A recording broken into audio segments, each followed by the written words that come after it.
The 13th law of power emphasizes, when asking for help, appeal to people's self-interest, never to their mercy or gratitude.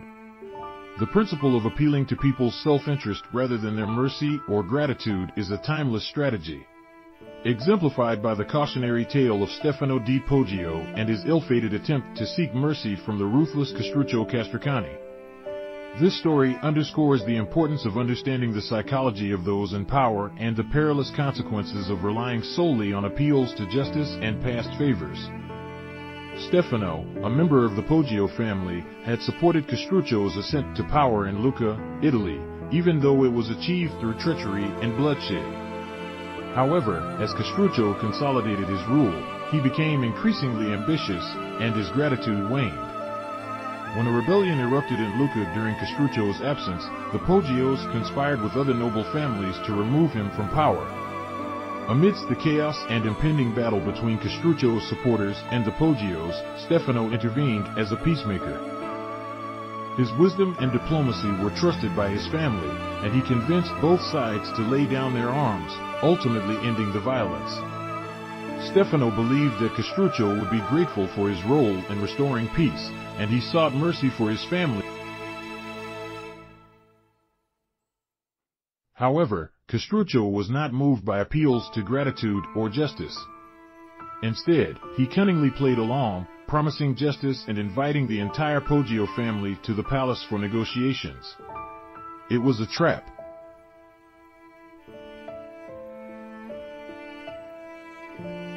This shocking betrayal revealed the peril of relying on a ruler's sense of justice or gratitude. The story of Stefano di Poggio serves as a stark illustration of the Machiavellian principle that those in power often prioritize their self-interest and Castruccio's rise to power had been characterized by ruthlessness, and he saw force and self-interest as the only means of maintaining his position. Stefano's critical mistake was in invoking past deeds and debts as a basis for mercy.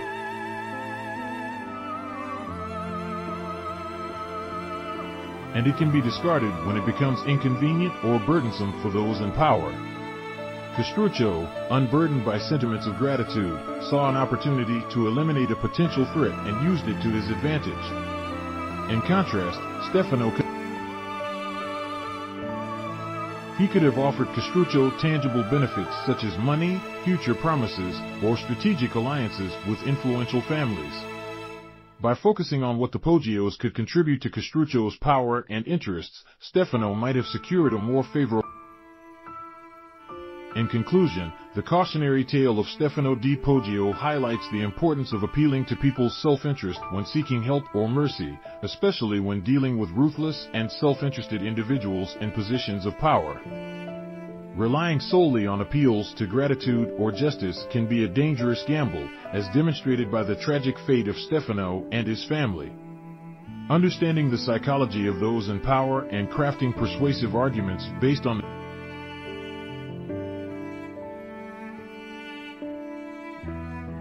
In 433 BC, on the eve of the Peloponnesian War, the island of Corcyra and the Greek city-state of Corinth vied for Athens' support. Both sent ambassadors to Athens, recognizing that having the powerful Athenians on their The contrasting approaches of Corcyra and Corinth in their appeals to Athens reveal the pragmatism that often governs political decisions. Corcyra's ambassador, adopting a straightforward approach, acknowledged that there were no prior alliances, friendships. Instead, he emphasized the mutual benefits of an alliance. Corcyra possessed a formidable navy, second only to Athens, and joining forces would create a powerful coalition, capable of intimidating rival Sparta.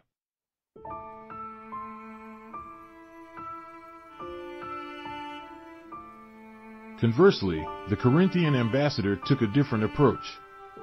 He delivered an emotional and impassioned speech, highlighting Corinth's past support and contributions to Athens. He appealed to sentiments of friendship, loyalty,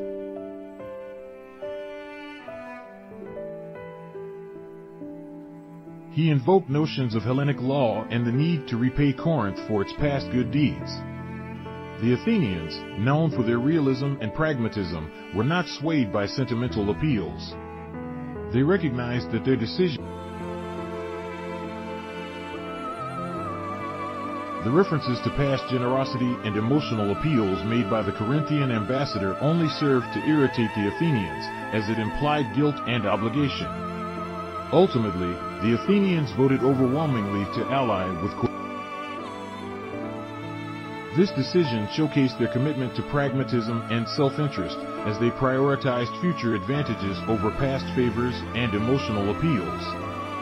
This historical episode illustrates an enduring principle when dealing with appeals to future mutual benefit and self-interest often hold more sway than sentimental appeals based on past favors or emotional connections. People, in general, tend to act in their own self-interest, making pragmatic arguments. The Athenians' choice to prioritize the future over the past underscores the pragmatic nature of political decision-making. In the pursuit of power, a crucial skill is the art of asking for help effectively. This art hinges on understanding. Many people fail in this endeavor because they are self-absorbed in their desires and mistakenly assume that those they seek assistance from have a selfless interest in helping them. They often make grand appeals based on higher causes, emotions like love or gratitude, or the big picture, neglecting the appeal to self-interest that could be much more compelling. Even the most powerful individuals have their own needs and self-interests, and if you fail to address these, they may perceive you as desperate or a waste of time. Portuguese missionaries tried to convert Japan to Catholicism, but their proselytizing antagonized the Japanese Emperor Ieyasu. However, when the practical-minded Dutch arrived in Japan, Ieyasu preferred them.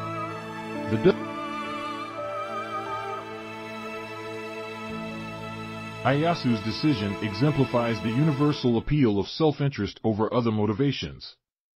Recognizing that each person you deal with is like an alien culture with its own history and concerns, appealing to their self-interest is a universal. It transcends differences by offering value, wealth, improved well-being, or solutions to their problems. This approach involves understanding the psychology of the other person, such as their vanity, concern for reputation, enemies, or motivation by money. In summary, mastering the art of asking for help in the quest for power entails recognizing the paramount importance of self-interest in human interactions. It involves understanding the other person's psychology and appealing directly to their self-interest. By speaking the language of self-interest, you can navigate the complexities of human relationships and increase your chances of obtaining the assistance you need to attain power. In the 12th century, when the Mongols threatened to annihilate Chinese culture under the leadership of Genghis, a foreigner named Yelu 𝐒𝐿 emerged as the savior of the Chinese people. Genghis Khan initially viewed China as a land devoid of pastures for his horses and aimed to destroy it entirely. However, 𝐒𝐿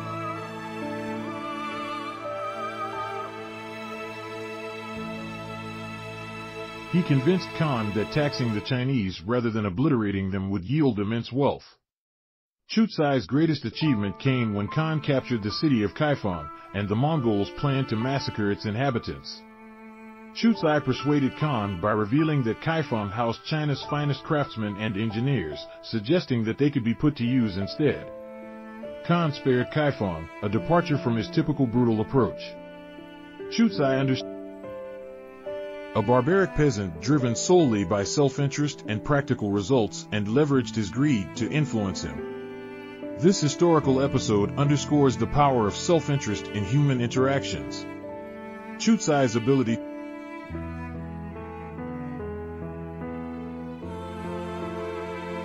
The lesson is clear. Understanding and appealing to the self-interest of others can break down resistance and facilitate cooperation. To acquire power, one must learn to empathize with others, grasp their needs and interests.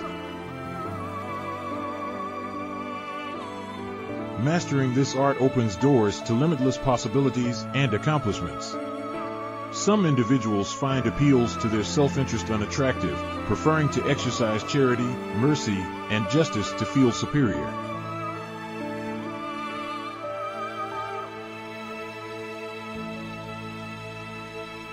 For these people, public acts of benevolence are like wine that intoxicates them. They are eager to support projects and introduce you to influential figures, provided it's done openly and for a good cause. Not everyone responds.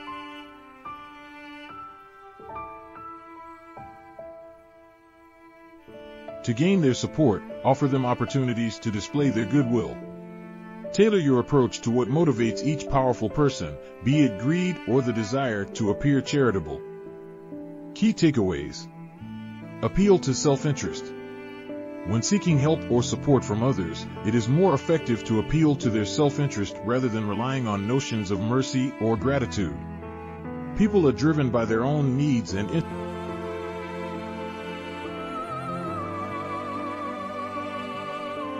Understand your audience. To be successful in obtaining assistance, you must understand the psychology and motivations of the individuals you are dealing with. This includes recognizing whether they prioritize self-interest, vanity, pragmatism over rhetoric. In practical terms, pragmatic arguments often outweigh emotional appeals or grand gestures. People, especially those in positions of power, tend to respond more favorably to arguments. Diverse approaches. Not everyone can be approached through the same method. While some may respond to appeals to self-interest, others may prefer opportunities to demonstrate charity and noble intentions. It is crucial.